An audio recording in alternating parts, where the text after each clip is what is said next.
আশা করি তোমরা ভালো আছো অ্যান্ড অলওয়েজ জাস্ট ফাটাফাটি আছো। আমি হলাম মোমো বাগচি। আমার full name Joyita Bagchi momo. So আমি হলাম একজন মানে মোটামুটি স্টুডেন্ট। আমি এই 2020 সালের যে করোনাকালীন এসএসসি পরীক্ষাটা ছিল সেটার স্টুডেন্ট। আমি কিছুদিন আগে এই এসএসসি পরীক্ষায় অটো পাস করছি। জানি সবাই এখন এই অটো পাস নিয়ে একটু ফাজলামি ভিডিও করছে, হতেই পারে, কারণ তারা অনেক আগের ব্যাচের স্টুডেন্ট যারা আমার বড়, যারা পাস করছেন তারা সবাই অনেক খাটনি করে, অনেক পড়াশোনা করে এই এসএসসি পাস করছে। সো যাই হোক, আই থিঙ্ক 25শে ডিসেম্বরের মধ্যে আমাদের এই এসএসসির রেজাল্ট বের হবে। সো তারপর চিন্তা ভাবনা করব যে কোথায় ভর্তি হওয়া যায়। হ্যাঁ, এখন তোমরা বলবে যে তুমি আগে থেকে ডিসিশান নাও নাই, কীভাবে কোথায় ভর্তি হবে, এই তো কারণ আমি আগে থেকে চিন্তা ভাবনা করি নাই। সো চিন্তা ভাবনা ছিল যে আমি ল ডিপার্টমেন্টে ভর্তি হবো। সো আমার এসএসসি রেজাল্ট খুব একটা ভালো না, একেবারেই ভালো না। আমি যে টপ ক্লাসের স্টুডেন্ট নয়, আমি একদম নর্মাল স্টুডেন্ট। এখন তোমরা ভাবছো যে আমার পিছনে এত জিনিস কি, এগুলো কি? এগুলো হলো ল ডিপার্টমেন্টের বই এবং প্রচুর ফাইলস। আমার বাবা হলেন একজন লয়ার। আমি তো নিজের ফ্যামিলি দিইনি, পরিচয়ই দিইনি। সো আমার বাবা একজন হলো লয়ার, আমার মা হাউসওয়াইফ। আমরা 3 বোন, আমি সবার ছোট। আমার বড় বোন ডাক্তার, আমার মেজো বোন ইলেকট্রিক ইঞ্জিনিয়ার, আমার বড় বোন বিএসসি ডাক্তার, আমি মেজো বোন ইলেকট্রিক ইঞ্জিনিয়ার, আমি সবার ছোট। আমরা অ্যাডজাস্ট ফ্যামিলি। সো আমার বড় বোনের বিয়ে হয়ে গেছে, 4 বছর হলো, সামনে 4 বছর হবে, যদি 4 বছর হবে। সো আমার বাবার 2 ভাই। সো আমার বাবা, আমার জেঠু একই সাথে থাকে। আমার বাবা ছোট, 2 ভাই 2 বোন। আমার বাবা 2 পিসি 2 জায়গায় থাকে। সো আমার বাসা দুপচাচিতে, বগুড়া ডিস্ট্রিক্ট দুপচাচিতে আমার বাসা। সো আমার বাবা আর আমার জেঠু একসাথে থাকে। আমার জেঠুর হলো এক ছেলে, সেই ছেলের বিয়ে হয়ে গেছে, 2 বছর হবে। সেই ছেলে 2 বছর বিয়ে হবে, বিয়ে হয়েছে 2 বছর হবে। সো আমরা সবাই একসাথে থাকি। আমার মেজো বোনের এখন বিয়ে হয়নি, ও চাকরি বাকরির চেষ্টা করতেছে এবং ওর জন্য বিয়ের খোঁজও করতেছে। সো আমি ছোট, আমার নাম মোমো। আমার বড় বোনের নাম হচ্ছে ডাক্তার মৌসুমী বাগচি, আর আমার বোনের নাম ইঞ্জিনিয়ার মুক্তা বাগচি। আমি তো সবার ছোট। সো সামনে আমার রেজাল্ট বের হবে, তারপর ডিসিশান নেব যে আমি কোথায় ভর্তি হব। এখন দেখা যাক কী আছে। সবাই চাচ্ছে আমি মেডিকেলের কোনো কিছু নিয়ে পড়াশোনা করি। সো দেখা যাক কী হয়, চিন্তা ভাবনা আছে, দেখা যাক।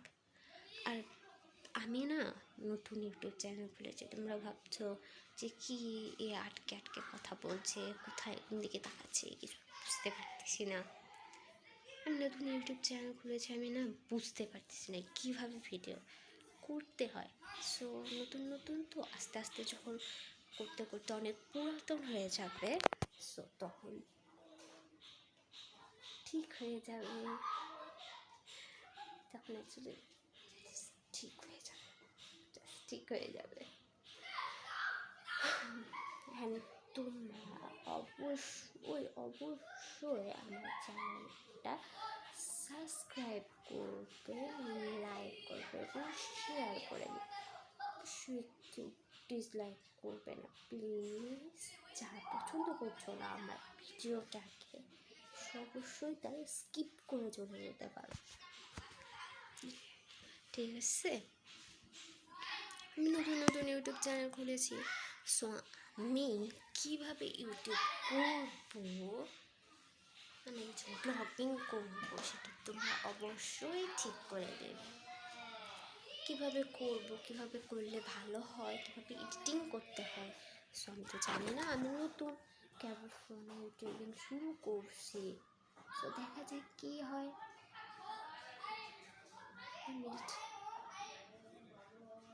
আচ্ছা, আমি সত্যি ইউটিউব শুরু করছি, বাট প্লিজ যাকে দেখবে অবশ্যই দেখবে। সো আমি না আসলে খুব একটা জানি না যে কীভাবে ইউটিউব করতে হয়, নতুন ইউটিউব শুরু করেছি, সো ইউটিউবে দেখছি যে কীভাবে ভিডিও এডিটিং করতে হয়, কীভাবে ব্লগ তৈরি করতে হয়, কীভাবে কী করতে হয়। জানি না আমার সঠিক হচ্ছে কি না। অবশ্যই সাবস্ক্রাইব করো প্লিজ, অ্যান্ড তোমরা সাপোর্ট করলেই আমি মানে ভিডিওটা করতে পারবো, ভিডিও এডিটিং করতে পারবো। সো দেখা যাক কী হয়, আর আমি কখন কী করছি আমি অবশ্যই তোমাদের দেখানোর চেষ্টা করব, এবং আমি কী করি সবসময়, মানে কী কাজ করি, কী খাওয়া করি, অবশ্যই তোমাদেরকে দেখানোর চেষ্টা করব। সো আমি আস্তে আস্তে সব দেখানোর চেষ্টা করবো। সো আজ থেকে নতুন আমি এখানে ভিডিও করছি, ওকে? কিছু মনে করো না, তোমরা কিছু মনে করো না যে এখানেই দাঁড়িয়ে আছে, এখানেই কথা বলছে, এখান থেকেই সব কিছু করছে, এখান থেকেই ভিডিও এডিটিং করছে। এ কী করছে? এ কি জানে না কীভাবে ভিডিও করতে হয়? সো আমি সত্যিই জানি না কীভাবে ভিডিও করতে হয়। সো আমি নতুন তোমরা পাশে থাকো, পাশে থাকলেই আমি ভিডিও ভালোভাবে করতাম। সবাই আমার পাশে থাকো, সবাই আমার পাশে থাকলে আমি সত্যি ভিডিও ভালোভাবে করতে পারবো, বুঝতে পেরেছ? সো এটা আমার ড্যাডির চেম্বার ঘর, আমি অলওয়েজ এখানেই থাকি, এখানে মোবাইল একটু টিপাটিপি করি, এখানে ভিডিও দেখি, মানে এখানে যে টিভি দেখছো ওখানে, এখানে টিভি দেখছো, আমি ওখানে টিভি দেখি, এখানে টিভি দেখি সবসময়। আর এর জন্য না প্রচুর বকা খাই আমি, না অ্যাডমিশনের জন্য কিছু পড়াশোনা করছি, এই জন্য প্রচুর গাল খাই, বুঝেছ? এবং কী কী গাল খাই এগুলো তোমাদেরকে শোনাবো।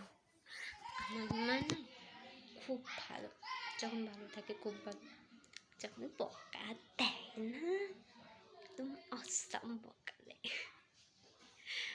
তোমাদেরকে আমার আস্তে আস্তে যখন আমি মানে সব কিছু সেটেল করে নেবো, তখন তোমাদেরকে আমার মাকে দেখাবো, আমার বাবাকে দেখাবো, আমার দিদিদেরকে দেখাবো, এবং আমার চারটা তো দাদা এবং তার বউকেও দেখাবো, না আমার বউদিকেও দেখাবো, সব কিছুই দেখাবো।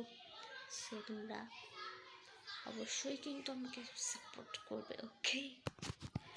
আমি কখন কোথায় যাচ্ছি, আমি কী করি, সারাদিন আমি কী করছি, সব কিছু তোমাদেরকে আমি দেখাবো। আর এখন না আমি আমার ফোন দিয়ে ভিডিও করছি, সো একটু ফোনটা আমার খারাপ, তারপরে আস্তে আস্তে সব কিছু ঠিক হয়ে যাবে, সব কিছু হয়ে যাবে, সব কিছু যখন আমি আস্তে আস্তে সব কিছু ভালো ভিডিও করবো, ভালো ফোন ভালো ক্যামেরা নেবো, তখন সব কিছু ভালো আসবে। আর আমি না পাশেই না আমার রুম, সো আমি ওখানে চাইলে ভিডিও এডিটিং করছি না, ভিডিও করছি না, কারণ রুমটা আমি এখন অন্ধকার করে রেখেছি। এইটা হলো আমার রুম। আমার রুম না সবসময় অগোছালো থাকে, দেখো। এইটা হলো আমার রুম, বুঝতে পেরেছ? এইটা হলো আমার রুম। এইভাবে না আমার রুম সবসময় অগোছালো হয়ে থাকে, জানো তো। আমি আর কোনো সময় ঘর গোছাই না। যখন মানুষজন আসে, বাবার কাছে মার কাছে বকা খায়, তখন আমি আমার রুমটাকে গোছমিছিল করি, তার আগে করি না। সারাদিন লাটখাওয়ার মতন লাটকে শুয়ে থাকি, মানে খুব লাট করি না। আমার না একদমই ভালো লাগে না, বাসায় থাকতে একদম ভালো লাগে না। সবসময় উড়ে উড়ে উড়ে উড়ে উড়ে উড়ে উড়ে বেড়ে ঘুরে ঘুরে বেড়ে। সো ওই রুমে না লাইটিং সিস্টেমও ভালো না। সো এই রুমে লাইট অসম।